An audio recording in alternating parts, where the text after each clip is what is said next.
Hello, ladies and gentlemen, and welcome to another edition of the Cerebral Smack Talk live on YouTube and StreamYard.com. It is Google MF Michael Fletcher, alongside Anthony Florio and Michael Bullock. We are going to do a makeshift on this one. So tonight, we're going to be doing SmackDown Live, but instead of doing all of the AEW, like Collision and everything else, we're not going to give you that. I know why you're here. You want about full gear. We'll give you full gear. We'll give you the full results and everything else that went down on full gear. So we got one thing for WWE, one thing from AEW, as we would normally do on our shows. So we're going to dive right on in. Start out with SmackDown Live that went down on Friday night. And with that said, we led off.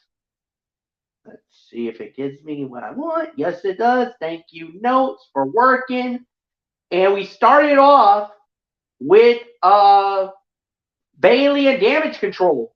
So they cut in a promo, basically poking fun at, if there was going to be a War Games thing, I got my crew, and, and the other side was going to be Bianca Belair, Charlotte Flair, and you also had Shotzi. They needed a fourth member. Well, we don't know who the fourth member was.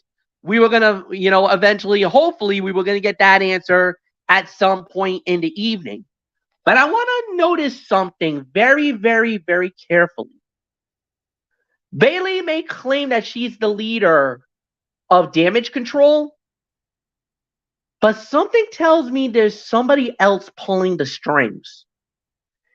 And no, it's not Io Sky.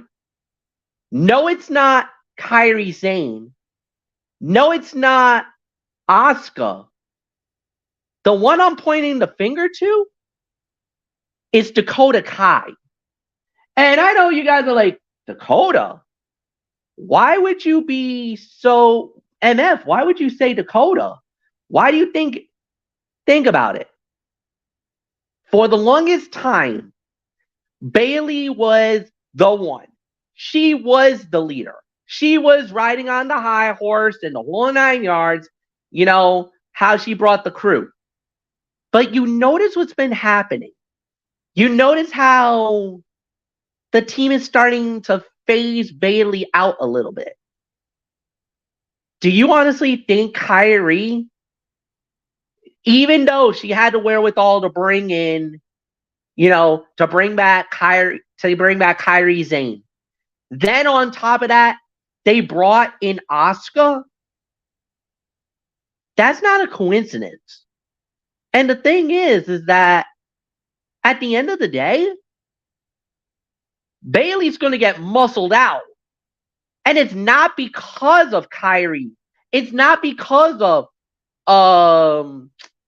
Io. It's because Dakota's pulling the strings. Dakota Kai's the puppet master in this whole scenario. The thing is, you can't fool me, Dakota. I see right through you. And I know you're behind it. And quite frankly, I'm a fan. I love it. And I'm relishing the opportunity. I think Bailey will get kicked out. And it's going to be because Dakota calls the shot. She'll be the one to put the kill shot on Bailey and have her kicked out of Damage Control. Guys, it's all yours. Anthony Florio, give me your thoughts. I couldn't agree with you more, MF. Dakota Kai is definitely the puppet master here. Dakota Kai is the one who's going to ultimately be the leader of Damage Control. There is no question about that. I'm glad you brought it up, because if you hadn't brought it up, I would have brought it up. I ain't no Johnny come lately on the block. I've been seeing this thing coming from a mile away. So you absolutely nailed it. If it was not for the stuff involving Bailey and her seeming obliviousness to the imposing situation she now finds herself in, this would not have worked nearly as well. Baby faces powdering out of the ring, heels standing tall after issuing the Survivor Series challenge. It felt as though it was booked completely ass backward. thankfully, the Bailey stuff is really good and should culminate with her turning babyface, presumably as soon as Survivor Series on Saturday night. So, fine segment for what it was.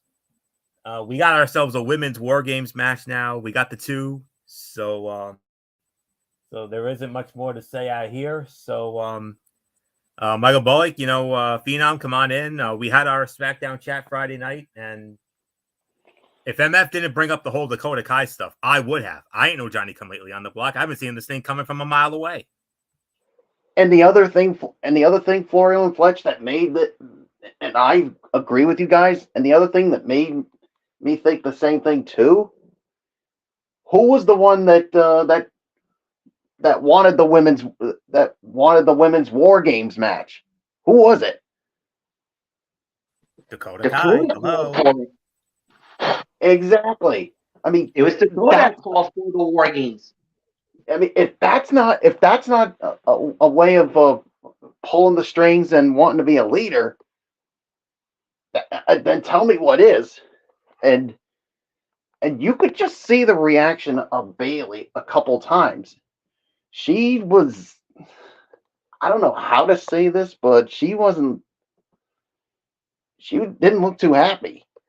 So, and I've been hearing all the rumors that she's going to get kicked out of the group and she's going to become a babyface again. Now, the only question is, guys, if they have her as a babyface, will they bring back the hugger? I don't think so. Probably not. Because I don't think she's going to want to go back down that road again. Don't get me wrong. I mean, that was her biggest success. That was her biggest thing. Because when she had that, but I kind of feel like I'm not trying to say that they could go that route. But I know where you're going. But I know where you were going. I just feel like I don't think they would go back down that road again. Even though, I mean, I think some of the fans will love it. But the thing is, I think Bailey can create a niche for her where they wouldn't have to do that gimmick. But I do believe she would be a big star. It would be huge for her, mm-hmm. you know? Yeah. And it's one thing for me to say it. Whether that actually happens or not, that remains to be seen. But if it does happen, what if it does happen? If they do turn her face and we get the huggable character back, you know what that means? The return of Michael Bullock and Byron Saxton's favorite. You know what it is, Bullock? Oh, yeah. Yeah, Don't even get me started with that, please. I think you better hold off on that. I mean, I already know it. I'm not even going to say it just to rile up Fletch. Exactly. Not tonight. No. I mean, I know where you're going. If you want to do it, go right ahead. I'm in a good mood. My Dolphins won. Michigan won over the weekend. I'm good. Hey, Notre Dame and Buffalo won for me. I'm in a good mood. If you guys do it, yeah, would I be annoyed? I won't be pissed. Why don't you say it, Florida? Because it's been a while since we said it. The wacky waving, arm flailing, inflatable tube men. Yeah, that's what it was. It's just been so long since that. So I know. Yeah. So I definitely could see that face turn happening on Saturday night at Survivor Series, where I think she could be the one that cost Damage Control the match. So some interesting things to happen. And then, of course, the other thing is when it comes to the other side with Charlotte, Shotzi, and Bianca, remember what Nick Aldis said in the backstage. I need to know by the end of the night who your fourth partner is going to be. Who's it going to be? We'll find out when we get to the main event segment. So, fine segment to start it off. So, nothing more to say. Let's move right on, Fletch. First fight of the night, it was the Brawling Brutes versus Pretty Deadly and the Street Profits, where the winners would receive a WWE Undisputed Tag Team title fight. When it was all said and done, the winners of the bout in 11 minutes and 13 seconds, the Street Profits wins. They will get the opportunity next week on SmackDown. It will be the Street Profits versus the Judgment Day for the undisputed WWE Tag Team Championship. Anthony Florio, it's yours. A high-energy match concluded with Butch accidentally rocking his own partner, allowing Ford and Dawkins to take advantage and score the win. It is rather interesting that the Street Profits would win and set up a match with tag team champions Finn Balor and Damian Priest, given that on Raw and the new number one contender's ongoing attempt to get fully over as heels themselves. Booking logic, it should be a damn good match Friday night in Chicago. The dissension teased by Holland and Butch after the match when the former walked out on his partner suggests one of two things will happen. The Brawling Brutes will go their separate ways, and we get the return of one, or Sheamus returns to reunite them and make them stronger than ever. I kind of want to see option A, but I wouldn't be mad at the other option either. So 3.25, 3.5 stars for the effort on this one. We saw some great action in this one. A lot of nice spots here, but a surprising outcome. I mean, given that the only babyface team in this match was the Brawling Brutes, Logic said they probably should have gone over here, but no, Street Profits win, so sets up an interesting match for Friday night. So for the go-home show of Friday Night SmackDown, that note will be on FS1 this upcoming week because Fox is going to have a college football game on Friday night. Not just any, though. The Civil War. Oregon State and Oregon, and we'll address that on Wednesday night as part of our football feast. But for right now, 3.25, 3.5 stars. Say Michael Bullock, surprising outcome here. Street Profits going over. So we got ourselves a heel versus heel match for the titles on Friday night. Yeah, that definitely is. But here's the thing. There was a time on SmackDown where the Street Profits and Bobby Lashley confronted the Judgment Day, Finn Balor and Damian Priest. So maybe they were teasing it a little bit. So now we're actually going to get it this coming Friday. A heel versus heel match. That's going to be interesting to see how it goes here. But yeah, but anywho, this was a good match, and I'll say 3.25, 3.5 stars as well. And then, yeah, you see, Ridge Holland was not too happy with Butch afterwards. I mean, and I heard a rumor that Sheamus may be set to return this Friday, and who knows, maybe he's the one that could patch things up with Butch and Holland after the miscommunication. So we'll see what happens Friday on FS1. So nothing more to say. It's yours, Pledge. Yeah, like you said, we'll have to wait and see how it plays out. But yeah, that was a devastating thing more than anything else. So yeah, it was a solid match. I'd say about 3 stars. Nothing more to say. Next up we had was, I guess we could call this a NXT showcase fight because these two guys are very well known on NXT, not much on the main roster, but it was Dragon Lee going one-on-one with Axiom, and Dragon Lee wins the match in 9 minutes and 40 seconds. Michael Bullock, talk about something right up your alley, bro. We had an NXT special on SmackDown. And boy, did we have fun with this during our SmackDown chat, Bullock. Oh yeah, we certainly did.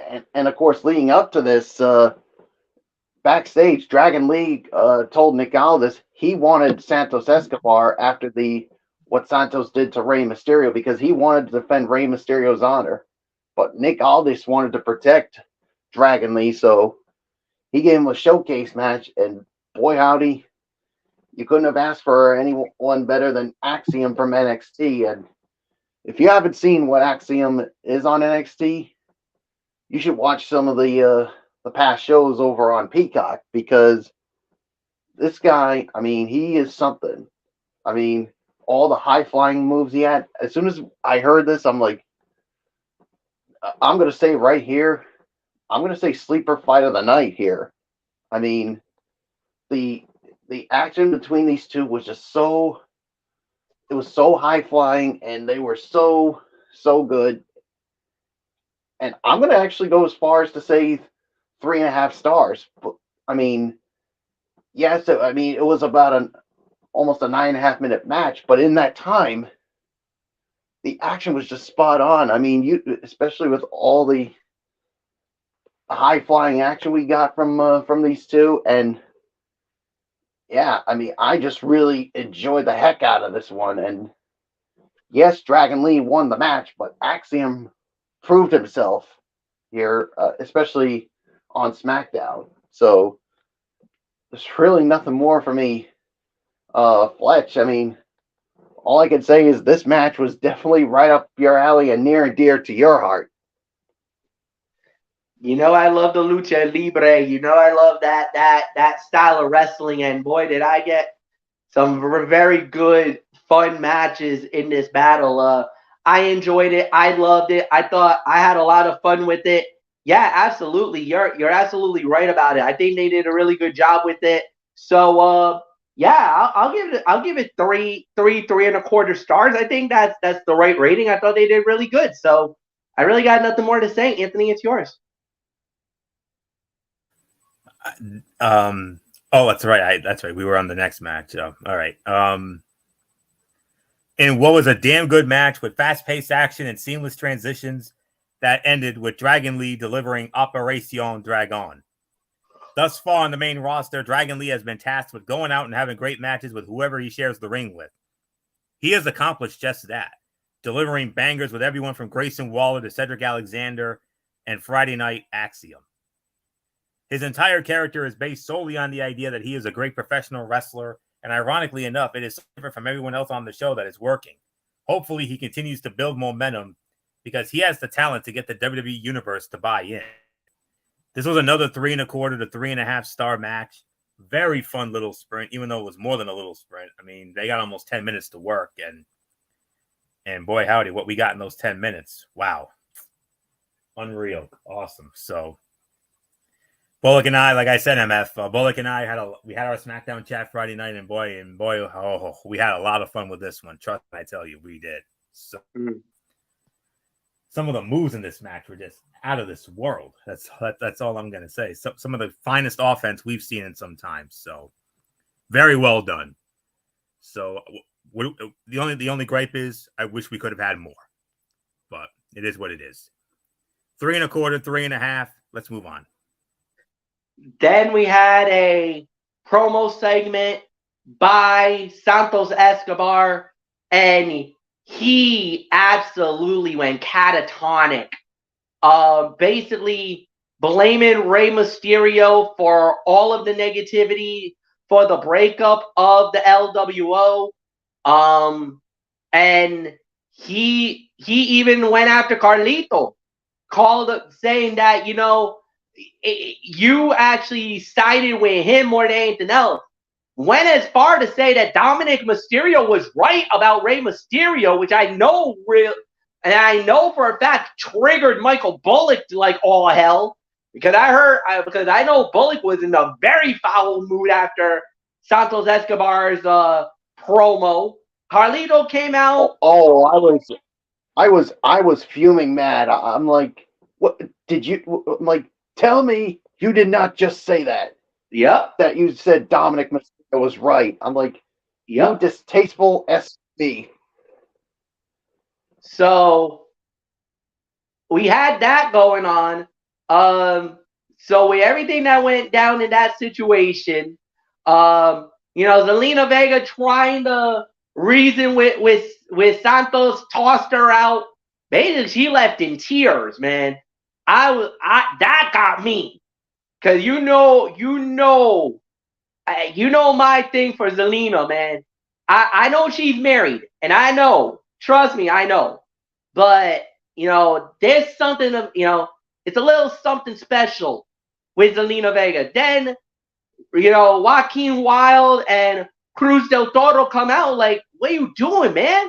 About this. He attacks them both. Carlito comes out, and it's gonna happen. Carlito versus Santos Escobar 1-on-1, and it's been set for Survivor Series, y'all. So, I mean, Anthony Florio, Santos, you wanted to go full-fledged heel. He did it. And I know you have been very high on Santos, especially during the days of Legado del Fantasma. You must have had a Jesse Cheshire cat-like grin on your face when you saw what Santos did. Absolutely. But at the same time, I do have to be the man who tells it like it is. Now, when I say that because, he followed up his shocking betrayal of Ray with an in-ring promo that highlighted how infrequently he has been allowed to actually talk in front of a live audience. The content of the promo was there, for the most part, but the delivery, so much. The what chants from the fans did not help, but Escobar appeared uncomfortable early, but to his credit, did settle in as things went. It was not without hiccups, but it ended solidly enough, following a slap from a distraught Zelina Vega. The heels beat down Joaquin Wild and a save from Carlito. Was the segment perfect? No, nor should it have been expected. Escobar has not had enough promo opportunities to build confidence or a connection with fans. He needs more of this to improve his delivery, to build equity with the crowd as a heel, and really heat him up for the inevitable showdown with Rey Mysterio. He appears poised to get it. As a Jesse Ventura heel commentator, I absolutely loved it. But as, an analyst and a panelist on this show, it was solid. It was just not overly perfect, if I'm going to be honest with you. He needs more seasoning in the promo skill department. But other than that, segment came off solid, just not overly spectacular. So, not much more to say here. Michael Bullock, and yes, MF, I can attest to it. Michael Bullock was indeed hopping mad during that segment, especially when Santos said Dominic was right. When he heard that, Bullock was ready to go full on Undertaker mode on this one. Oh yeah, I definitely yeah. Part of me was like, did you just say what I think you said? You agree with Dum Dum? Oh, that really rubbed me the wrong way. But there was one comment, Fletch, that Santos Escobar said that really got me pissed off too. When he said that to Rey Mysterio, I hope your leg gets infected. I hope your knee or your leg gets amputated. And then Michael Cole was like, well, somebody shut his damn mic off. And I was thinking the exact same thing too. I'm like, this guy was saying look, I know you're trying to get him over as a heel, but to say things like that, that didn't sit well with me. And yeah, Zelina Vega tried to talk some sense into him, and he didn't want to hear it, and she slapped the taste out of him, and I was like, good, he got exactly what he deserved. But the thing was, he smiled after the slap. It's like he enjoyed it, and then Cruz del Toro and Joaquin Wild come out and like, what the hell are you doing, man? But it's like, oh, so you two are siding with Rey Mysterio. Just remember, Santos Escobar made you two. And if you don't want any part of this, you two can leave as well. Well, he already made the choice for them. He beat the living hell out of them, and then if it weren't for Carlito, who knows how much more damage he would have done. But yeah, now it's going to be Carlito and Santos Escobar at Survivor Series. And I'm going to say this, Fletch. You're not going to see any wrestling in this one because this is personal between these two. yeah, I mean, I'm interested to see how this whole thing's going to go. I mean, are these two only going to care about winning or losing, or are they only going to care about beating the living hell out of each other? That's going to be the thing. And eventually it's going to lead to Santos and Ray going at it. So, yeah, really nothing more to say. Fletch, I mean, I know this had to hurt you real bad because knowing how much you really loved LWO. And for what Santos did here, he's probably like, what the hell are you doing, you Latino piece of crap? Ray is the one who brought the LWO back, and he was so happy about it. And now he just decides to spin on the whole faction. I'm sure that had to rub you the wrong way, knowing you being the LWO mark that you are. Yeah. I'll voice my opinion about it on another time. I'm just gonna leave it as is. Unfortunately, we do got to cut out. It was Grayson Waller and Cameron Grimes. Grayson Waller winning the match in 2 minutes and 25 seconds. So then after that, promo by Heyman about Solo Sikoa. Then it led to a match. It led to Jimmy Uso going one-on-one with LA Knight.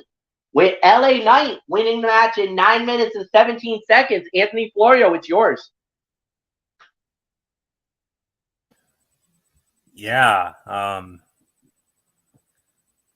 As far as the promo goes, well, as far as this one goes here, LA Knight made good on his promise to start his journey back to a showdown with Roman Reigns by using the BFT to defeat Jimmy Uso.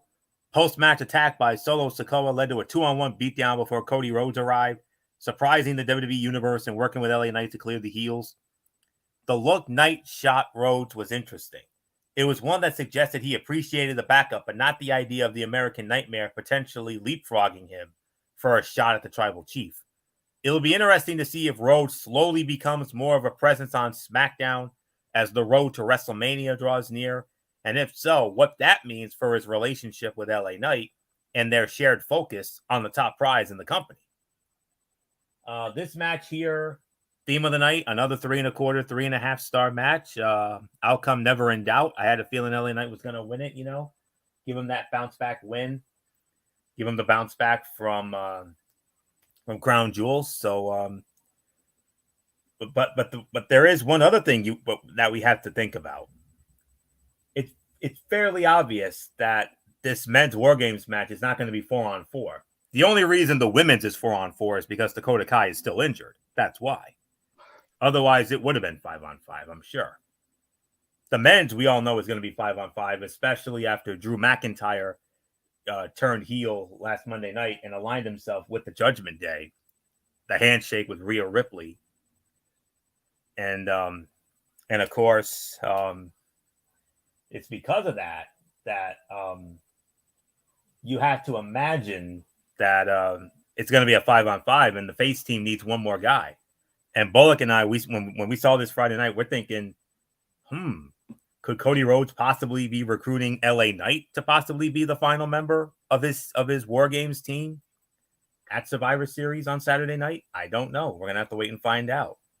Of course, the hot name, Randy Orton.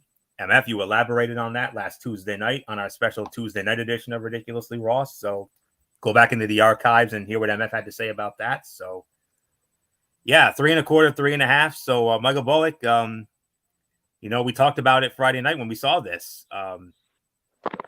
Why in the world would Cody Rhodes come to the aid of LA Knight here? I mean, could he possibly be thinking about LA Knight possibly as the fifth man on Team Rhodes for War Games? Maybe. I don't know. Yeah, I mean, like you said, the promo was there, and then of course the match was another 3.25 star match. I mean, it was definitely a great match here. I mean, between these two, I mean, LA Knight definitely getting a little retribution on Jimmy Uso after Jimmy Uso literally cost him a chance to become the undisputed Universal Champion, and then it looked like it was going to be a 2-on-1 beatdown. but Cody Rhodes comes to make the save. And yes, I mean, Fletch, I did hear what you had to say Monday night, saying that you hope it's Orton, but you have doubts about it. I mean, if Orton can't go, could this be the potential fifth guy for Team Rhodes? Because why would Rhodes show up on SmackDown to help LA Knight? I mean, yeah, I mean that could be one of them. But here's the other thing: could it be another part of that slow build to the potential rematch against Roman Reigns at WrestleMania 40? It could be. But here's another thing when it comes to LA Knight. I mean, he's had experience in war games, so maybe this would be a good potential backup if Randy Orton is not ready yet. So we'll wait and see what happens. Come Monday night. So we'll see what happens. So nothing more to say. Fletch, it is yours. Yeah, no doubt about it. We'll wait and see how it plays out. But yeah, 3.5 stars. Good match. Solid fight. Nothing more to say. Main event segment. Yes, it was Charlotte Flair, Bianca Belair, and Shotzi. Damage Control came out, and they were like, "Who's your fifth person? Who's your fourth person? Who's your fourth person?" We found out who it was. The man, Becky Lynch, is the fourth team member for the team, and a big brawl ensued. And the funny thing was, Becky was hesitant. They showed a video now on social media about how Charlotte tried to get a hold of Becky Lynch, and she was saying that this person wasn't picking up, and Bianca was like, keep going, you gotta keep trying, whoever you're trying to get, keep trying. Well, she finally got through to Becky, and Becky said yes. Well, the only way the man knew how to say yes. Stand beside your team and let's go into a fight. War Games is now official for the women. Oh, baby. Nothing more to say. I believe this goes to Michael Bullock. So, Bullock, it's yours. Becky Lynch, the man, the fourth and final team member for Team Charlotte Flair. Well, it doesn't matter who. I don't know who the captain is on the other side, but you got Shotzi, Bianca, Charlotte, and now Becky Lynch. Wow, that's an amazing four. I believe I had this one. I was the one who reported on it. You called it. You said Becky. Yep. And I had a feeling it was going to be her, and I was right. I mean, I did see that video too, where Becky, didn't pick up, but then the third time she did. I mean, and the thing is that I'm sure there's people out there saying, why would Charlotte want Becky Lynch to be on the team? Because there's a lot of history with these two, and not all is good when it comes to them, especially with the backstage drama 2 years ago. I mean, but you did see, they did nod heads, so maybe all that stuff's been put to the back burner. I really don't know, but yeah, and did you see the look on Bayley's face when she saw that it was Becky Lynch? It's like, Bayley thought she was done with her, but sorry, Bayley, Becky ain't done with you. Yeah, and I cannot wait for Saturday night with now you got 2 War Games matches, the men and the women. Oh man, this was a crazy way to end the show. So nothing more for me to say except Fletch, your girl, the man, Becky Lynch, is heading to War Games for the second straight year. Yeah, and the thing is, and you know what? You even admitted it. You were saying, why would Charlotte call Becky Lynch? You know these two don't can't get along. They don't. They're not simpatico. They're not the best of friends. Remember, remember what happened with Becky and Damage Control? You don't think for 1 second that Becky? I know Becky hasn't forgotten what Damage Control did to her. So look, for one night and one night only, my enemy is my friend for the night because there's bigger fish to fry more than anything else. So I am more than sure than anything else that if push comes to shove, Charlotte and Becky could bury the hatchet for one night and one night only. Knowing the hatred and the disdain and the discontent that she has for Damage Control, I think that's what she said. She probably was telling her, "Look, we need to talk," and she's like, and that's why Becky was saying, "Nah, I don't want nothing to do with you," because she was probably thinking, she's like, "I need a favor." Nope. But And no. and Charlotte probably had to be like, look, you know, I wouldn't be doing this No, no, if no, I no. You really. know what she said? You know what she said? She's like, she probably said it straight out. War games, Damage Control, in or out, and that's all she needed it to say. She doesn't need to say, "Oh, let's bury the hat." No, no, no, no, no, no. If you're Charlotte Flair, all you needed to say was Damage Control in War games. Are you our fourth member? That's why you heard her say, "Oh," and that's why she said, "Let's go." So you already know. She already knew. That's all you needed it to say to Becky Lynch. Damage Control in War games. That's all she needed to say. And I think that's what Charlotte had to say. Because if she would have said anything else, Becky would have told Charlotte, "Go screw." Honestly, truthfully.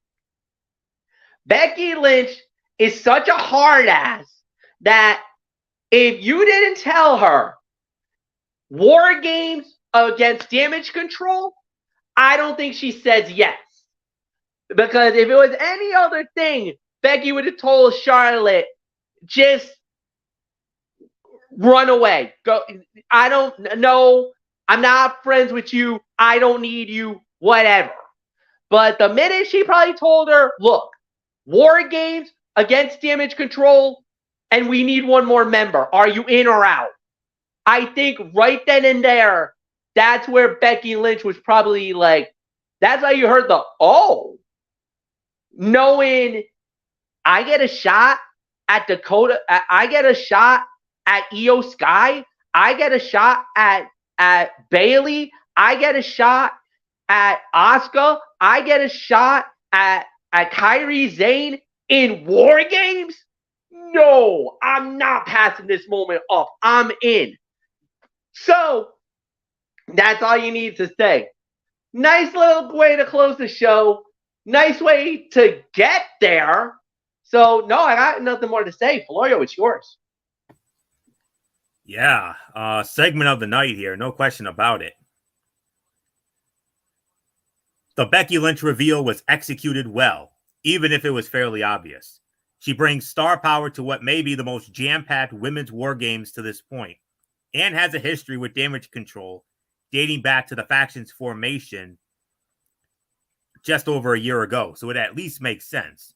As does Charlotte's hesitation to reach out to her prior to the segment, considering their lengthy history on and off screen. Now, there's one thing that that I do want to bring up here, and that is I know we're all very familiar with a certain chips. They're known as ruffles. I think we've all heard of them. Very popular with parties and all that. Listen to this. we already know this. We know tomorrow night on Raw in Grand Rapids, Michigan, there will be a match to determine who will have the power play advantage in the men's War Games match. We just don't know which two guys are going to be in it. We'll find that out tomorrow. However, they're not going to do that on the women's side. You're going to be like, what? Then how are we going to determine it? We, the people, are going to determine it. And you're like, what? What do you mean? Ruffles. For the first time ever, Ruffles Potato Chips is giving us the power to determine which team will have the advantage and enter first in the women's War Games match at Survivor Series. You very simply go to WWE.com/Ruffles and vote for whoever you want to have to get the power play. So how about that, huh? What do you think of that? So I like that. I like that the people are going to get to decide who gets the advantage. WWE using product placement in order to prolong a storyline. Whoever would have thought we would see that? Well played, WWE. Well played, WWE. You know, they were talking about that they were going to try to put more advertisement stuff for their, more advertisement stuff in their programming and whatnot. Hey, it works. Do it. I got no arguments with this one. And I love Ruffles potato chips. I'm a huge fan of Ruffles potato chips. And the thing is, you really think this whole thing would have happened? This whole thing would be the case if McMahon were running creative? This is Ariel. This is Ari Emanuel, and he's very instrumental with promotional stuff. If you see how UFC does their business, their ring is littered with promotional stuff and everything else in their ring. So I'm not surprised. Thank you, Ruffles. So there you go. WWE.com/Ruffles. Make your voices heard, friends. Make your voices heard. So there isn't much more to say on this. This was the segment of the night, no question about it. So with that, I believe it's overall review time, and MF starts it off. It is indeed a solid show. I'll say about an 8 out of 10. All in all, there was only one bad match the whole night, which was the Grayson Waller versus Cameron Grimes. Other than that, solid to good to great. So, yeah, I can't say anything bad. Good storyline progression on a lot of different things. Wasn't perfect. I mean, like you said, the Santos Escobar promo could have been better in certain areas. We kind of dragged our feet with the Paul Heyman thing a little bit. So but all in all, 8 to 8.5. Good show. Mike, Anthony Floyo, it's yours. Yeah. Last Friday's show focused heavily on the women's War Games match at Survivor Series, spotlighting the ever-changing makeup of Damage Control and Bayley's shrinking leadership role, as well as the babyfaces hunt for a fourth partner. In between, the show featured some solid in-ring action from Dragon Lee and Axiom, Santos Escobar wishing amputation on Rey Mysterio in an absolutely ludicrous line, Cody Rhodes inexplicably showing up on SmackDown as the march to his expected WrestleMania 40 rematch with Roman Reigns kicks into high gear, and LA Knight further established himself as a star. The show did not always hit, and not everything felt like it carried much urgency with it, but the focus on the women's division for the second week in a row and the solidification of the lineup for War Games helped prop this one up. 3 solid matches, 1 very good segment, couple of other things here. So, yeah, I believe 7.5 is the correct rating. So 7.5 for me. Bullock, your overall review, and then we'll get into last night's AEW Full Gear pay-per-view. Yeah, 7.5 to 8 for me on this one. I mean, you only had one bad thing, but other than that, everything else was solid to good. I mean, when it comes to this, I mean, it wasn't perfect, but all in all, it was enjoyable. And yeah, they really focused more on the women's War Games situation. So yeah, so there's really nothing more to say let's get into Full Gear. So we had 3 matches in the Full Gear. The three pre-show fight. Jay Lethal versus Eddie Kingston for the Ring of Honor World Title. Eddie Kingston winning the match in 10 minutes and 55 seconds. Then we had Claudio Castagnoli versus Buddy Matthews. Claudio Castagnoli winning the match in 10 minutes and 30 seconds. Then we had the Gun going up against MJF and his partner for the night, Samoa Joe, for the Ring of Honor World Tag Team Championship. MJF and Samoa Joe winning the match in 9:25. Now, to the main card. Started it out with Sting, Darby Allin, and Adam Copeland versus Luchasaurus, Christian Cage, and Nick Wayne. When it was all said and done, winners of the bout in 15 minutes and 10 seconds. Sting, Darby Allin, and Adam Copeland. Solid match. Good fight, good battle. I could say this was about a 3-star bout. It was pretty good for what it was worth. I really enjoyed it. I really got nothing more to add about it. Solid opener. Like I said, could have been better in certain areas. But, like I said, solid for what it was worth. Anthony Florio, it's yours. The match featured a jaw-dropping bump from Darby Allin in both character work and spectacle, befitting the legendary competitors at play in this match. Was it a great match? Not by any stretch of the imagination, even less so by the time Ric Flair got involved late.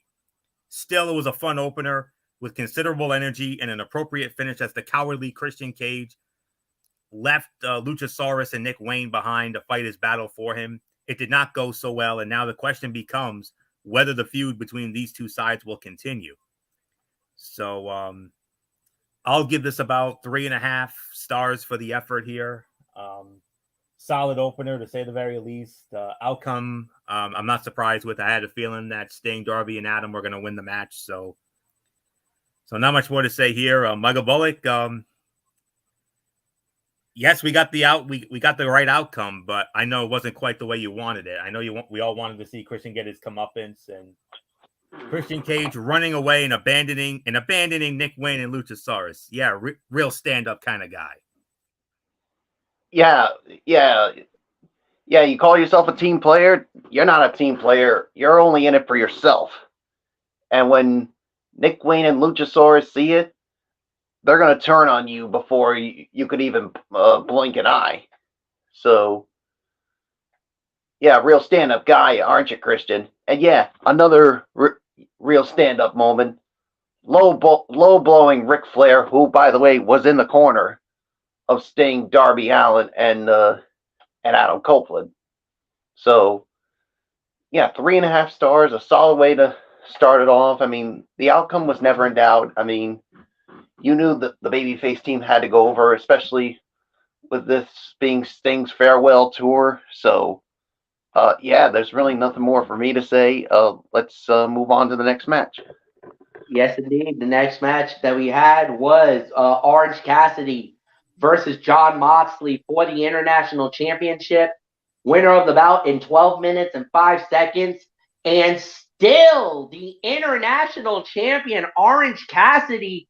Anthony Florio, I think we both predicted Jon Moxley was going to win the belt back, and we both got this wrong. I think I went with Orange Cassidy to retain. I'll have to look back at the archive, but AEW International Champion Orange Cassidy beat Jon Moxley as definitively as anyone has to this point in the almost 5-year history of the company, retaining his international championship and leaving no doubt as to who the better man was or is. Freshly squeezed, absorbed everything Jon Moxley threw at him, bloodied his challenger, and rocked him with 6 orange punches before pinning him following Beach Break. It was an appropriate conclusion to a story that has gone on for months and a defining moment in the career of Orange Cassidy. Moxley does not lose like this. He is so rarely on the losing side of any match, and definitely not this definitively, that it means more. It is more memorable. Above all, it is a sign of respect from the former world champion to Orange Cassidy that he would be willing to put him over to that extent. Big moment for Orange Cassidy. A strong match with some great storytelling and a red-hot crowd helped make this a big win for this show. 3.25, 3.5 stars is my rating for this. And gentlemen, I'm gonna go as far as to call. I gotta call this now the biggest win of Orange Cassidy's career. I mean, you beat Pac for the title, which was fine. I mean, that was the second big win. You won it back from Phoenix, but you went over Jon Moxley last night, and it's because of that I now consider this the biggest win of Orange Cassidy's career. Anytime you beat a guy like Jon Moxley, a guy who for quite a while, and especially last year, was pretty much the face of AEW, and you went in and you beat him like that. Wow. 3.25, 3.5 for me. So, Michael Bullock, there's nothing left for me to say. Biggest win in Orange Cassidy's career. You beat a guy like Jon Moxley. How is that not the biggest win of his career? Yeah, this is definitely the biggest win of the biggest win of Orange Cassidy's career, because you beat someone like Jon Moxley, a former AEW World Champion, and one of the toughest guys in AEW. You definitely made a name for yourself, and that's exactly what Orange Cassidy did here. So, another 3.5 star match. So it's yours, Fletch. Yeah, 3.5 stars, no doubt about it. Nothing more to say. Now we go into the next one. For the AEW Women's title, the champion, Hikaru Shida, the challenger, the timeless, Toni Storm, winner of the bout, 10 minutes and 25 seconds, and new AEW Women's World Champion, timeless Toni Storm. Michael Bullock, she's got her close up. Nothing more to say. History made, unprecedented crowning. We have a new champion. And now she's a 3-time AEW Women's World Champion. And yeah, this really, this character of hers, now with winning the world title, this definitely really puts her over now. So, yeah, what was the time of the fall again? 10:25. I'll give this about maybe 2.5, maybe 3 on this one. It was a fine, it was a good match. It could have been better in some spots, but all in all, I did enjoy it. So yeah, so history was definitely made. Yeah, so there's nothing more to say. Fletch, timeless Toni Storm, now a 3-time AEW Women's World Champion. It had to happen. It had to happen. This was the moment, ever since she went into this timeless Toni Storm gimmick and her featured films and her crazier than a pet coon attitude or gimmick, I've fallen in love with Toni Storm, man. This is her personal best. I think we all kind of were a little like, I don't know. But trust me, man, she's won me over and then some. And it's not easy to win me over like that. But, dude, she's done so much good lately. There's really nothing more to say, man. This was amazing. History made. She finally is the champion. Like you say, 3-time champion. Well done. Nothing more to say. Anthony Florio, we called this one. We expected it. We were hoping for it. I know you're not a big fan of the gimmick, but hey, she did it. Tits out and watch out for the shoes. Oh yeah, but timeless Toni Storm regained the AEW Women's World Championship, defeating Hikaru Shida in a shenanigans-filled match that never really lived up to the promise of the talent involved. Despite the questionable quality of the bout itself, there is no denying what this meant for the character that Storm has created. It was the coronation of the Timeless One and the appearance of the lovely Mariah May, who I know very well, at the conclusion of the bout, continued to plant the seeds of the obsessed fan that will play out in the coming months. Given how many character incarnations she has been through since arriving in AEW, it is rewarding to see Toni Storm excel, create something wholly different than anything else in the company, and get it over to the point that a championship win could not be denied. I'll give this about 3, somewhere between 3 and 3.25. I'm leaning more towards 3, but it was still, a solid match for what it was. So I'm not surprised with the outcome. I had a feeling Storm was going to win the title, and she certainly did here. So, like I said, I'm not crazy about the gimmick. I'll be honest with you. I kind of find it a little campy comedy, a little annoying, to be honest with you. I know MF loves it. I don't know where Bullock stands with it, but the character is not really for me. I mean, I actually like it. I mean, because okay, look, fine. if you're gonna get it, if you're gonna take us seriously with it, you gotta produce with it, and True. they certainly have, and especially now with her winning the title.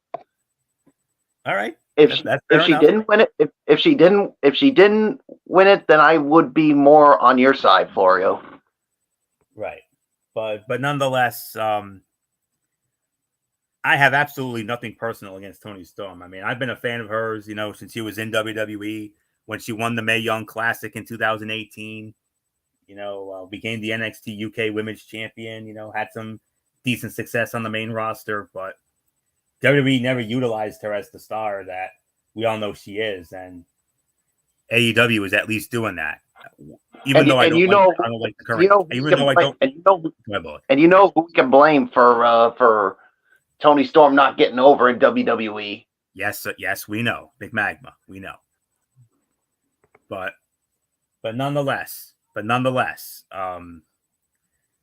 good for her. I'm glad she's doing something. I'm glad she got a big win. So that's all I can say here. So 3 stars. I would have given it 3.25, but the finish, rubbed me the wrong way. But I'll give it 3 stars for the effort. So not much more to say. Michael Bullock, Toni Storm, once again, AEW Women's Champion. Oh, Bullock already went, didn't he? Yeah, Bullock started it. Oh, Bullock started it. Okay, so MF, move on. Next up, fatal 4-way ladder match for the AEW World Tag Team titles. Big Bill and Ricky Starks versus LFI, FTR, and Malachi Black and Brody King, members of the House of Black. When it's all said and done, winners of the bout, 20 minutes and 35 seconds, and still the AEW World Tag Team Champions, Ricky Starks and Big Bill. Hey, they did it. They pulled it off. A solid matchup. 3.5 to 3.75 of a star. It was good for what it was worth. Solid fight. Really nothing more to add. And Anthony Floyer, I give it to you.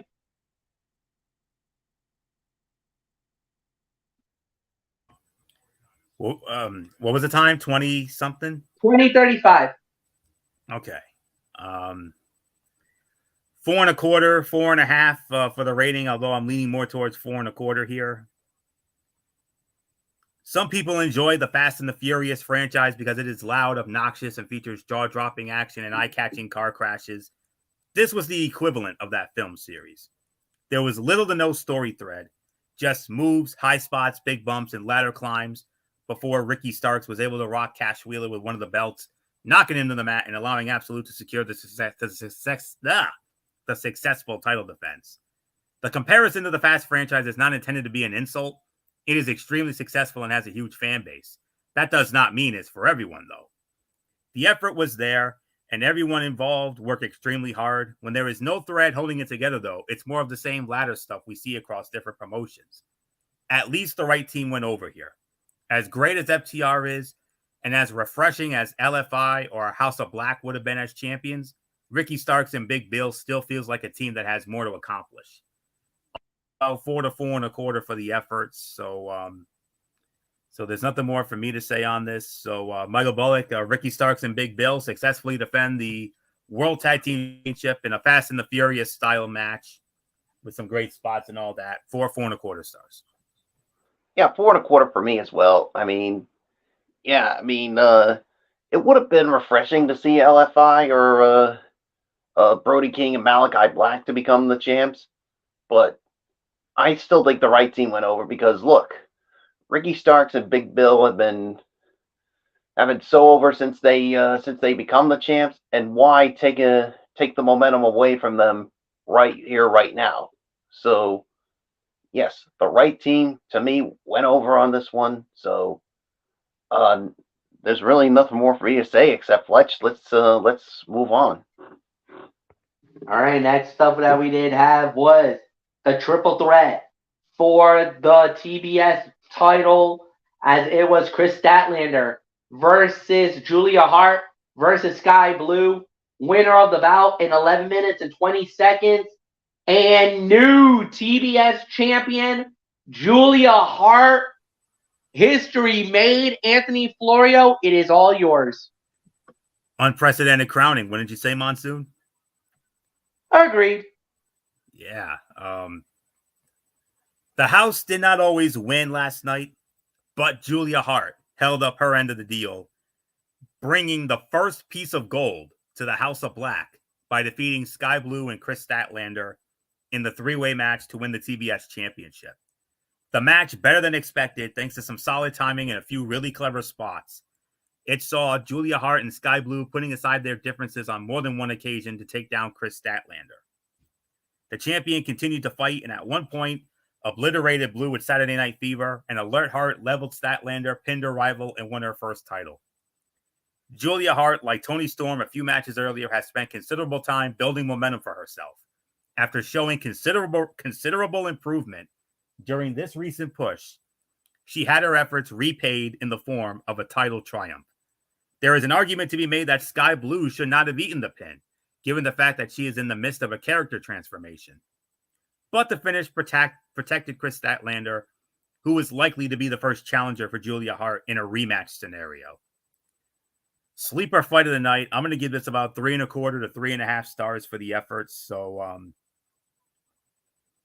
congratulations, Julia Hart. What a moment for her. So, a moment that we felt kind of should have happened before, back at the Wrestle Dream pay-per-view, but obviously it did not because of the fact that she was leaving at that time to take the time off, so she and Shotty Lee Johnson could get married, and they did. So congrats to them. And so here you go, 3.25, 3.5 from me. So Michael Bullock, at long last, the House of Black has championship gold in their stable, and go figure, Julia Hart's the one who brought it into it, not the guys. Yeah, and this was the time that they were going to have Julia Hart go over, because I know there were people were saying that this should have happened at Wrestle Dream and all that, but at that time I was thinking, as soon as I heard the rumors, and I remember Florio saying this was the wrong move. It should have been Julia Hart to dethrone her.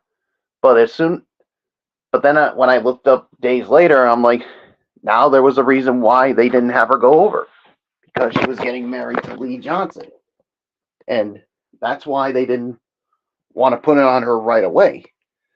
But as soon as she got back and got another opportunity, this was the time to do it.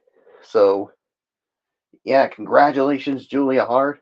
An unprecedented crowning. I know some people are saying Sky Blue shouldn't have taken the fall since she's in the midst of a character turn, but it does protect Chris Statlander, and it does give her the opportunity for a rematch since she was never pinned. So we'll see what happens. So 3.25, 3.5. So it's yours, Fletch.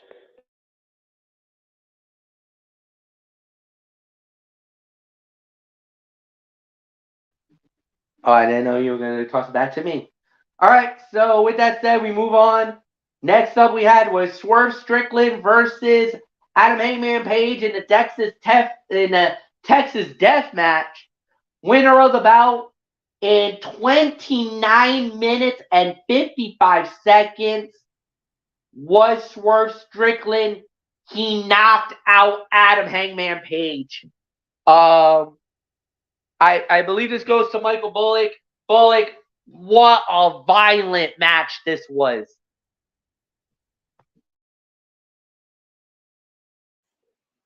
I'm going to say this right now, guys, that this was the most violent Texas death match I have ever seen.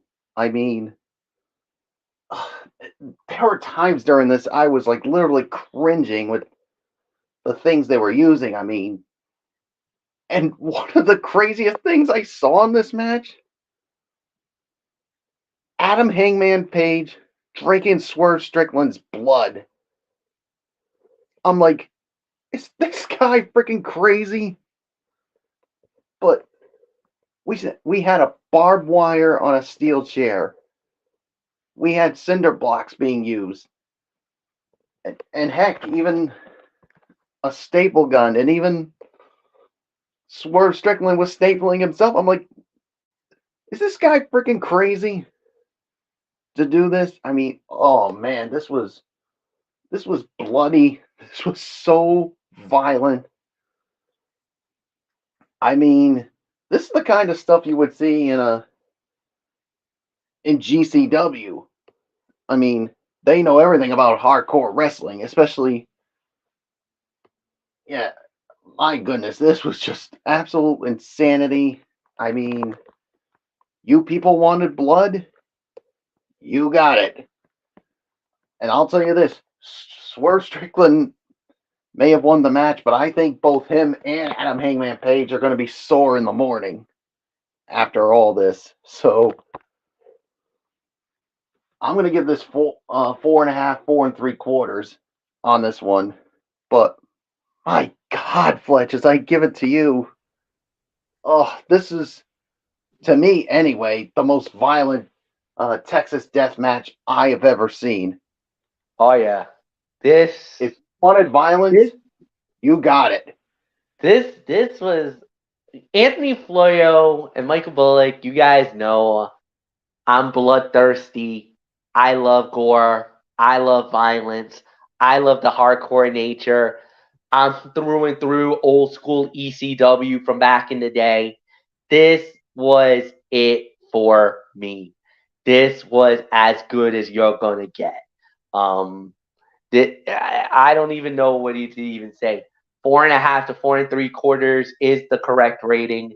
This was exactly what it needed it to be, and it was a hell of a fight. It was a war. It was a battle. It was everything. It like I said. So it was it. There's nothing more to say. The it was it was chaotic. It was mayhem. It went to levels that I don't think none of us thought it was going to get to, but it did. And at the end of the day, I have to admit, I felt like the right man won. That's the crazy part. The right man won after all that. So I really got nothing more to say. Anthony Florio, it is all yours. Yeah, this was absolute insanity. With all due respect, gentlemen, I got to pull the trigger. This was 5 stars for me. I'm pulling it. I don't care. My God. What ensued was one of the most violent, grisly, graphic matches in company history. It fit the story in that Hangman Page was vengeful, looking to punish Swerve for invading his home and threatening his family. The crowd cringed every time the cameras focused on the crimson masked faces of the competitors, reacted for every spot, and chanted, "This is awesome," even if it was not. Adrenaline fueled urgent bursts of energy. Brian Cage interfered but paid for it, and Page finally got a measure of revenge on Prince Nana by driving him through a table. It was Swerve's use of a cinder block and steel chain that ultimately earned him the hard-fought victory. The match developed into a great hardcore match. I mean, the only criticism was the staple gun, though. In hindsight, that was totally unnecessary and needlessly cringeworthy. The same story could have been told without crossing the line into tastelessness, and the opening minutes flirted with it. On a positive note, Swerve Strickland is a made man now. Fans were already totally behind him here, and even more so after the win. This was his Stone Cold Steve Austin at WrestleMania 13 moment, and he passed with flying colors. He is a future AEW World Heavyweight Champion. Needless to say. So, there is a fine line between hardcore wrestling and garbage wrestling, and there are way too many instances of this company stepping right over it to the point that it stops being entertaining.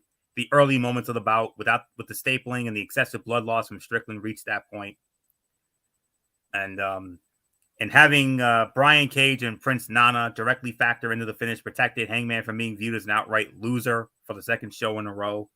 So, but despite all that, I'm not gonna. I mean, yes, I would frown upon the interference, but the thing is, it's a death match. There are no rules, so anything goes. I could have done without that, but I don't give a damn. I'm not gonna punish the interference. I'm not gonna make the interference the example here. I'm still gonna give it 5 stars. This was the fight of the night for me, and I think this match should be in consideration for match of the year. It's not quite there yet. I still think the that FTR versus Jay White and Juice Robinson from the Collision on July 15th, that almost hour-long 2 out of 3 fall bout they had for the tag titles, that to me is still my match of the year for right now. But what we saw last night, is pretty damn sure close.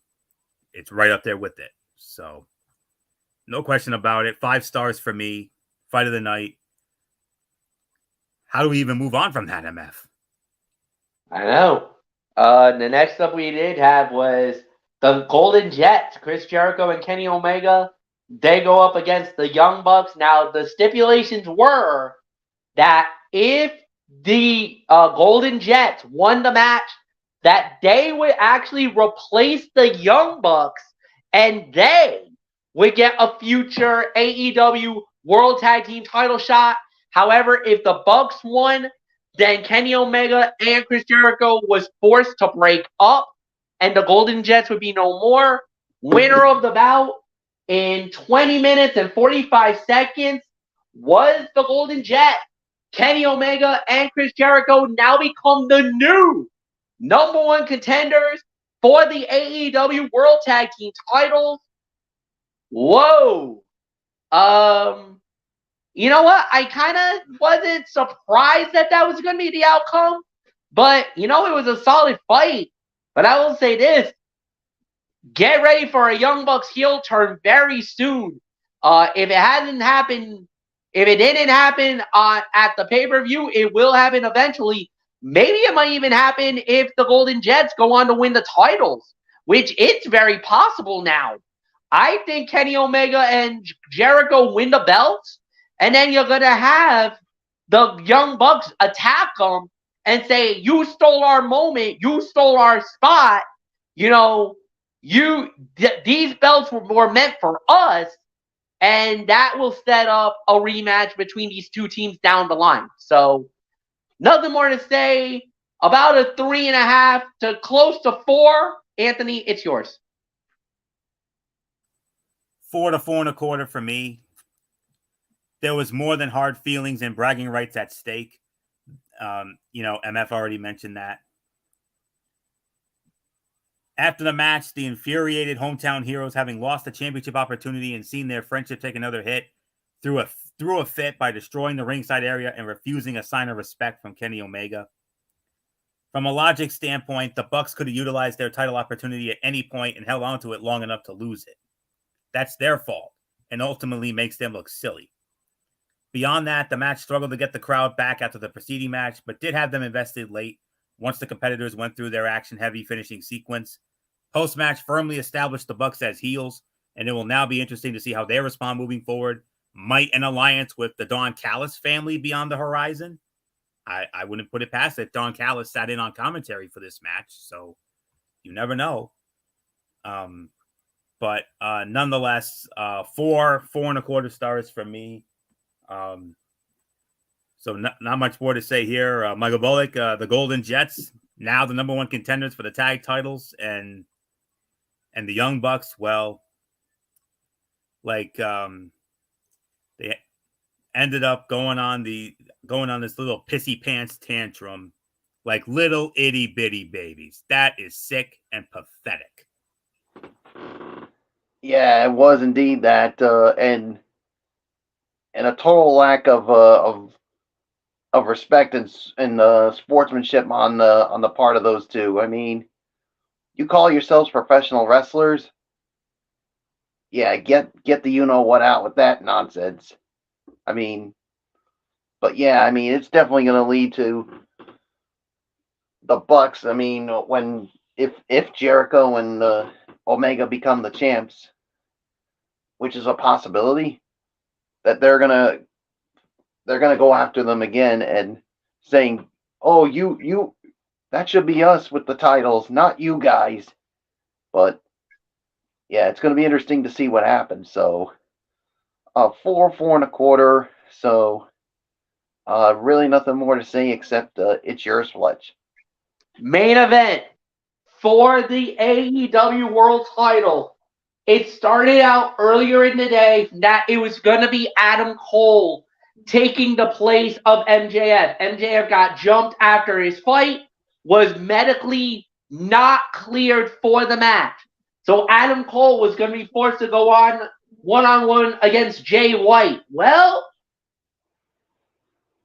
that didn't happen because here comes MJF out of the ambulance into the ring. He's like, nah, I'm going to fight. I'm going to do this. I want to fight and defend my title. He goes up against Jay White, winner of the bout, in 29 minutes, 45 seconds, and still the AEW World Champion MJF, Maxwell, Jacob, Freeman, Anthony Florio, it's yours. And he's got his belt back finally. He got the belt back. Yes, he did. And thank God that piece of shit doesn't have it either. Touche. So, yeah, I triple that. Yep, go ahead. All right. It was 4.25 to 4.5 stars. I know I'm probably rating this too high, but I do have some criticism. What ensued was a match that did not live up to the efforts of the men involved. Both MJF and Jay White worked hard, but the lack of consistency throughout made it one of the more lackluster in company history. The entire story was based around an injured leg that was only injured when it needed to be, and not when there was a high spot to execute. There was a ref bump, incessant cheating late, and Superman booking of the main event babyface, the likes of which would make John Cena proud. Add to the fact that White looks like the biggest loser on the planet after failing to beat a one-legged champion, even with his hobbled best friend at ringside, and you have a main event that was a jumbled mess. A main event that never needed the overbooking that started with the injury angle earlier in the night and devolved into the creative mess it ultimately became. Is MJF a great professional wrestler? Absolutely. Does he need hopelessly overbooked messes like this to stay over with fans? No. What he does need is to avoid the same booking tropes that turned fans against the resilient babyfaces in WWE over the years. And more importantly, quality heels to work with. Jay White no longer is, mostly because he failed to overcome a champion who competed on one leg for most of the match, despite using a championship belt to his advantage and having a chance to do the same with a Dynamite Diamond ring. It was horrendous booking of Jay White, an unnecessarily complicated show-long storyline, an illogical booking decision to allow Adam Cole into the mix in the first place, and an inconsistent selling from a student of the game that is usually way better with stuff like that. On a positive note, the crowd was hot, so there's that. Too much of that schlock booking, though, will eventually turn them on it. You know what? I'm changing my rating for this. I can only give this 2.5 to 3 stars. So I'm glad MJF got his belt back, but I'm sorry. This match was way too much of a mess. 2.5 to 3 stars. I'm sorry. Bullet, go. Wow, that was a harsh bomb coming out of Anthony Florio. Holy smoke! Dude, whoa, where did that come from? All right, hey, no, I applaud you, Florio. Good for you. No, we'll talk. Wow. We'll have our say in a minute. Michael Bullock, how are you gonna follow that? Anthony Florio just came with a nuke right at us. I'm not even going to even attempt to try to top that. I mean, there's no way in hell I'm going to be able to top what Anthony Florio just did. Oh, man. All I can say is, damn, Florio, tell us how you really feel. Look, I'm not gonna be as harsh as Anthony Florio is. I mean, look, I mean, it's still a good match. I'll give it maybe 3.5, 3 3/4. But I mean, it was still a good match. But I'm not gonna go like way high on it. Maybe say 4, but I'll say 3.5. 2.5 to 3. I think it's too harsh, Florio, in my opinion. But you know what? I mean, that's your opinion, and you have a right to it. So I'm not going to get on you for that. So yeah, I mean, this had way too much interference, way too much of all that. So, but hey, at least we got the right outcome. MJF got his belt back, so everybody's happy. So 3.5 stars is my rating. So, but I'm not gonna poo-poo all over it like Anthony Florio just did. So Fletch, I don't know how you're gonna follow what Florio just did. I certainly didn't even try. I will say this. He's absolutely right about the overbook finish. He's absolutely right about the way that we got to the end of the story. If you want to say that Jay White got buried in the process, fine. I'll give you it. Do I care that he got buried? No. Am I glad that he got buried? Yes. I'm not gonna be sorry for Jay White losing the way that he did last night. Nope. You're not. If you're looking for sympathy, you ain't finding it from this panel.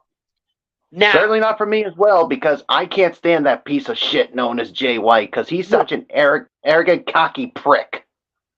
So, at the end of the day, what happened was absolutely right. There was so much that the match didn't need to be. We didn't need an overbooked finish. We didn't need what it went down. We didn't need all that. We didn't need that. What we needed was good hard-nosed wrestling. If they would have just told a story about it, it would have been fine. But they went with the injury angle. Then they had MJF come back later in the evening to fight for his title. If they were going to do that, they didn't need to do, oh, he got taken out in the ambulance. Now Adam Cole is going to fight for the title. Where we damn all knew that Adam Cole was in no condition to fight. He's still nursing an ankle injury. He's not even supposed to be out there. So, like Anthony said, Tony Khan went for this grandiose thing, and basically, it was a horrific move, a bad decision. As a matter of fact, this is something we would have expected out of McMahon. We've been talking about McMahon all night, but this would have been his fingerprints all over something like that. That's how bad the story was. That's how bad the ending was. But I'm not going to give it 2.5 to 3 because to me personally, that was not the worthy rating. If you want my personal opinions, I'll go 3.5. I think that's more of a proper rating because I enjoyed the match. Did I enjoy the ending? Did I enjoy the overbook? Absolutely not. I'm not going there. But at the end of the day, it is what it is. This was a fine show. This was a fine ending to the night. There's really nothing more for us to add here. So, Michael Bullock, you got final say. What's the rating for Full Gear? All right. I thought this was an overall good show. I mean, but like you said, the ending, especially with that main event, did rub me a little bit the wrong way. So, but still, you had a lot of good matches here. I mean, to me, the fight of the night was that Texas death match. No doubt about it. So, at the end of the day, I'm going to give this between 8, 8.5. I mean, if it weren't for the ending, I would have given it the 9. But because of the ending and everything we saw in the main event, I can only give this 8, 8.5. So it's yours, Fletch. I agree. 8, 8.5 is the proper rating for it. There's really nothing more to add there. So, Anthony, it's yours.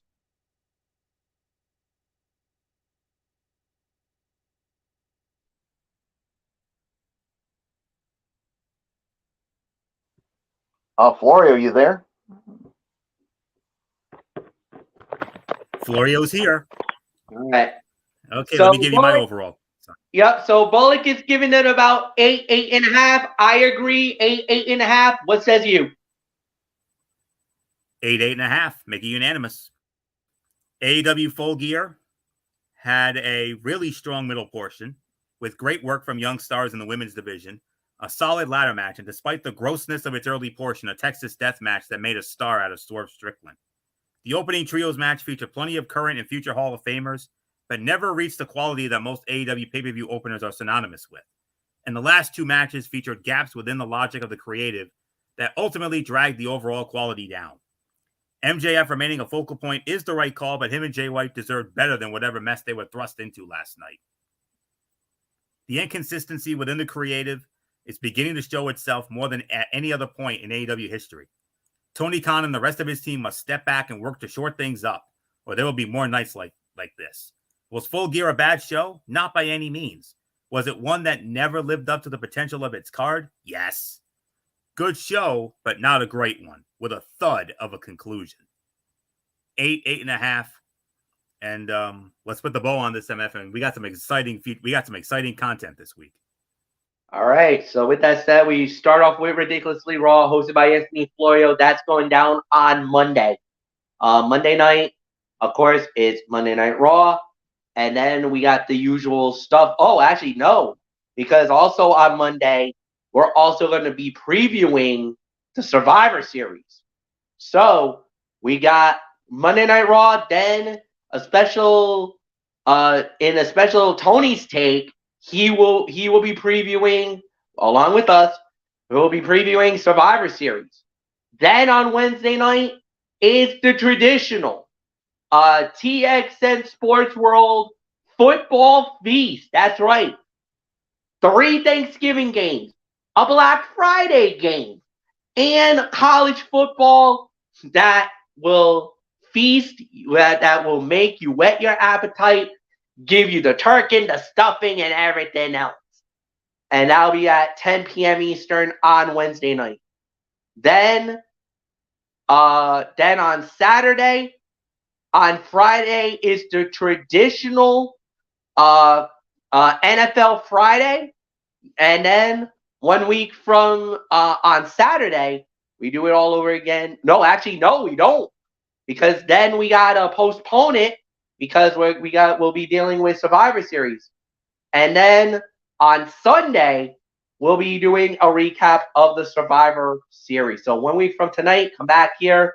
We'll do a recap of the Survivor Series. So that's the setup, guys. That's what we got coming up this week. Hope you guys are excited. So for Anthony Florio, for Michael Bullock, I'm Michael Fletcher. Thanks so long, everybody, and we'll see you all tomorrow night.